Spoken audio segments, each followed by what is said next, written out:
ભગવાન અધિકારીને મૂકવા માટે આ ગામના માણસો આવ્યા. ગયા ત્યારે ગાડા ધોડીને આવ્યા હતા. આજ વખતે માંડ ગાડા રેલવે સ્ટેશન પૂગ્યા. અધિકારી ઉતરા, ટ્રેન આવી. મનસુખ ટ્રેનમાંથી નીચે ઉતરે. અધિકારીને જોયા, દોટ મૂકી અધિકારીની પાસે જઈ કહ્યું, સાહેબ જય શ્રી કૃષ્ણ, તમે આવવાના હતા, મને ખબર નથી, નહીતર હું દર્શન કરવા ન જાત. અધિકારી જોવે, વિચાર કર્યો કે ગામના માણસોએ દૂધપાક ખવડાવ્યો, એમાં ભાંગ નાખી નથી ને, આ બધું કાં ફરે. નિશાળમાં મનસુખ હતો, મેં પ્રશ્ન પૂછ્યા, અહીંયા મનસુખ એમ કે મને કીધું તો હું હાજર જ. અધિકારીએ કીધું, મનસુખ તમે ક્યાં હતા?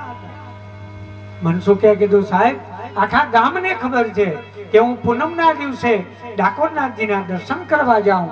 આજે સ્કૂલમાં સ્વયં શિક્ષણ દિવસ હોય. અધિકારીએ કીધું, પણ હું નિશાળમાં આવ્યો, તમે મને બેસવા ખુરશી આપી, છોકરાઓને મેં પ્રશ્ન કર્યા. મનસુખે કીધું, સાહેબ હું જ હતો. અધિકારીએ કીધું, હા તમે જ હતા. ગામના માણસોને પૂછ્યું કે તમને તો બધાને ખબર છે કે આજે હું ડાકોરનાથજીના દર્શન કરવા જાઉં, હું હતો. ગામના માણસોએ માથું ખંજોરતા કીધું, માસ્તર હતા તો તમે હો. મનસુખ સમજી ગયા. અધિકારીને કીધું, સાહેબ 2 મિનિટ ઉભા રહ્યો. થેલો ખંભે હતો, કોરો કાગળ કાઢ્યો, રાજીનામું લખ્યું, અધિકારીને આપી દીધું, સાહેબ હવે આ ગાયકવાડ સરકારની નોકરી મારે નથી કરવી. અધિકારીએ કીધું, કેમ? મનસુખે કીધું કે સાહેબ હું દર્શન કરવા જાઉં અને મારું કામ કરવા માટે ડાકોરનાથને સ્વયં આવવું પડતું હોય. હવે મને મોટી સરકારની નોકરી મળી ગઈ, હવે આ ગાયકવાડ સરકારની નોકરી મારે નથી કરવી. રાજીનામું આપી દીધું મનસુખે. આ વાતની ખબર ગાયકવાડ સરકારને પડી. ગાયકવાડ સરકારે પોતાની ગાડી મોકલી મનસુખને તેડવા માટે. મનસુખ આવ્યા. ગાયકવાડ સરકારે મનસુખ માસ્તરને કીધું કે અમે એવું સાંભળ્યું છે કે તમારું કામ કરવા માટે ડાકોરનાથ આવ્યા હતા. મનસુખે કીધું, હા. એનું પ્રમાણ? મનસુખે હાથ જોડીને કીધું ગાયકવાડ સરકારને કે તમને મળવું હોય તો 6 મહિના પહેલા તમારી એપોઇન્ટમેન્ટ લેવી પડે.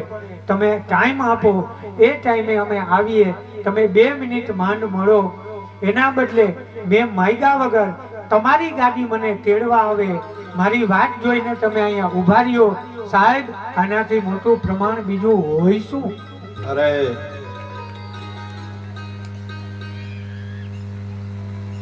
ડાકોરનાથજીની સેવા કરે. એ છાણી ગામની અંદર મનસુખ માસ્તર રહેતા. ત્યારે સદાવ્રત મનસુખ માસ્તરે ચાલુ કર્યું. હરિહર ચાલુ હતું. આજે પણ થોડો સમય છાણીમાં રહી, ત્યાંથી થોડે દૂર એક કોયલી ગામ છે, ત્યાં આજે પણ મનસુખ માસ્તરનું સદાવ્રત ચાલુ છે.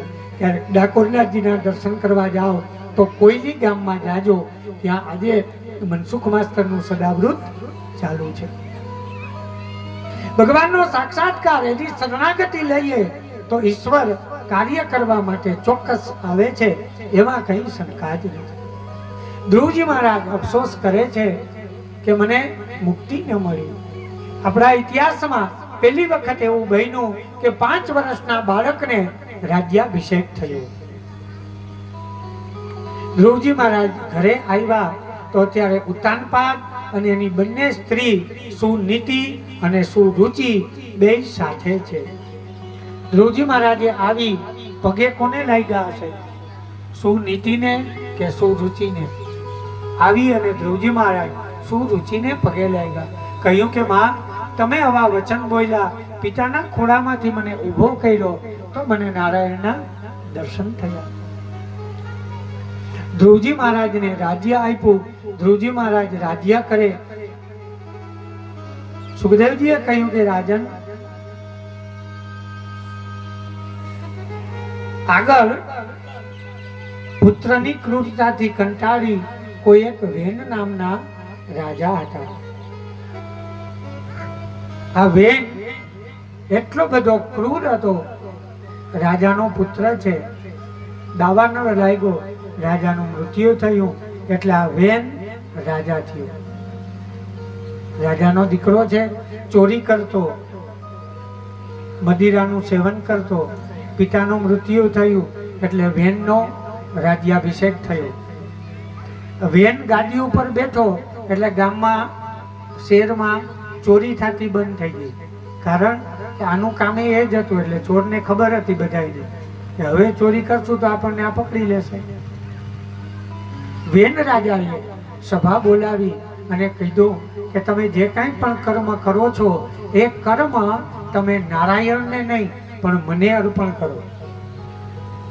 ગામના નગરજનોએ કીધું કે મહારાજ, કર્મ નારાયણને અર્પણ થાય.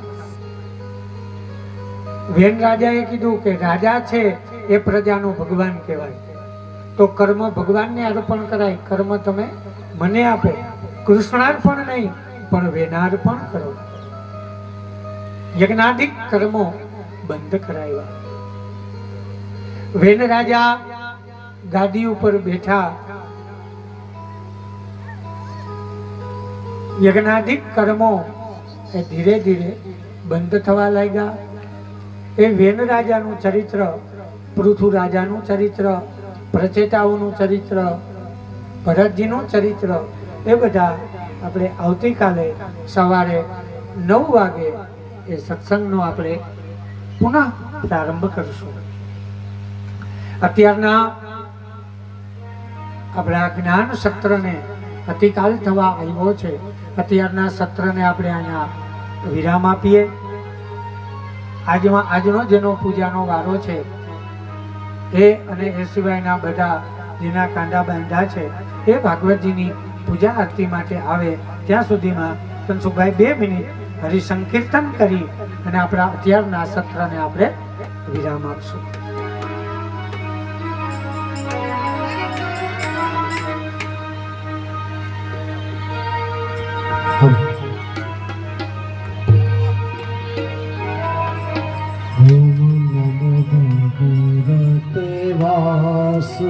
વાસુદેવાય નમો ભગવતે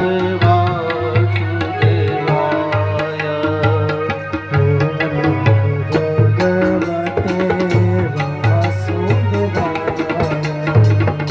ઓમ નમો ભગવતે વાસુદેવાય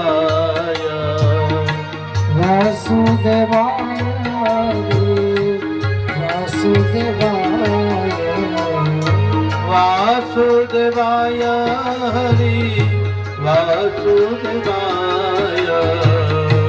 વાસુદેવાય વાસુદેવાય